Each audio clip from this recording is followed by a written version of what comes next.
होता है। और मैं सबसे पहले इस मौके पे माननीय मुख्यमंत्री जी का और अपने सारी टीम का, अपने पिताजी का, मेरे पूरे परिवार का और मेरे साथियों का, सारे एमएलएस का जिन्होंने मुझे वोट दी, जिन्होंने मेरी बात सुनी और मुझ में अपना विश्वास जताया।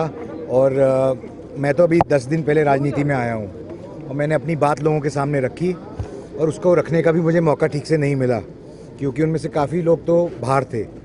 लेकिन जिन्होंने वोट दी और जिन्होंने वोट नहीं दी, मैं दोनों का धन्यवाद करना चाहता हूँ, क्योंकि ये मेरी एक शुरुआत है राजनीति में।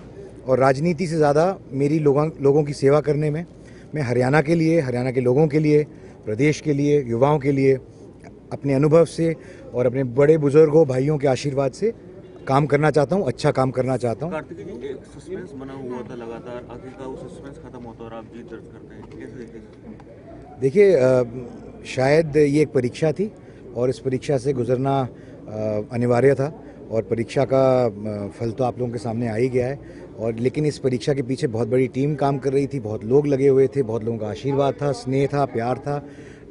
तो मैं तो सिर्फ एक प्रतीक हूँ। बाकी जो मेरे भाई, मेरे बहन, मेरे दोस्त, मेरे परिजन मेरे साथ लगे हुए थे, ये सब उन्हीं का।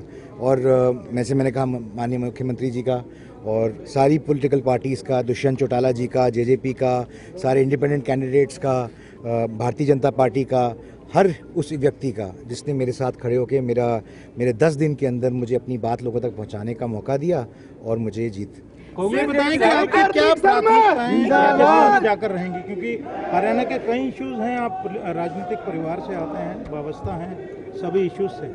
देखिए, मेरी प्राथमिकताएं एजुकेशन पे रहेंगी, जॉब्स एंड वोकेशनल ट्रेनिंग पे रहेगी और स्पोर्ट्स कि हरियाणा एक एरिया है जिसके ऊपर मैं 3-4 मुद्दों पे काम करना चाहता हूँ, जिस पे मेरा अपना अनुभव भी है और मैंने पिछले 15-20 साल में काफ़ी काम किया भी है इस एरिया में। और मैं हरियाणा की आवाज़ रखना चाहता हूँ राज्यसभा में। मुझे नहीं लगता कि हरियाणा की आवाज़ राज्यसभा में उस तरीके से रखी जाती है जिस तरह से रखी जाना चाहिए और हक और हकूक़ की लड़ाई लड़नी चाहिए। हम लड़ेंगे। सर, फाइनल रिजल्ट आने से पहले कांग्रेस की तरफ से बधाई संदेश देने शुरू हो गए थे। केसी वेणुगोपाल की तरफ से भी अजय माकन जी को बधाई दी गई। कहीं शंका लगी थी आपको कि ये सीट जा सकती है आपकी?